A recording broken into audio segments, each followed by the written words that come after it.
பௌர்ணமி மற்றும் அமாவாசையிலேருந்து 8வது வர்ற அந்த அஷ்டமி, 9வது வர நவமி திதியை பொதுவாக நம்ம எல்லாருமே அதில் எதுவுமே சுபகாரியங்கள் பண்ணுறதில்ல, எந்த விஷயமே பண்ணுறதில்ல.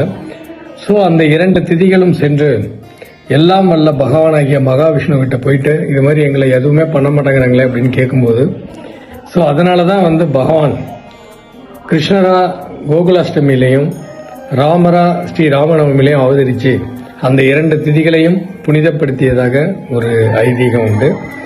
வட இந்தியாவில் அஷ்டமி, அதே மாதிரி நம்ம பைரவருக்குரிய நாளாகவும் அஷ்டமி இருக்குது. ஸோ ஒரு சிறந்த வழிபாட்டுக்குரிய நாட்களாக இந்த அஷ்டமி நவமியை நம்ம எடுத்து வழிபடலாம். அன்றைக்கு நம்ம வழிபடும்போது அந்த நாட்களுடைய சக்தி நமக்கு அதிகமாக அந்த பலன்களை கொடுக்கறதா ஒரு ஐதீகம். ஸோ இனி வரும் அஷ்டமி நவமி நாட்களில் இறை வழிபாடை செய்து எல்லா சௌபாக்கியங்களையும் பெறுமாறு உங்கள் அன்பு திருவடி சரவணன் அன்போடு கேட்டுக்கொள்கிறேன். நன்றி.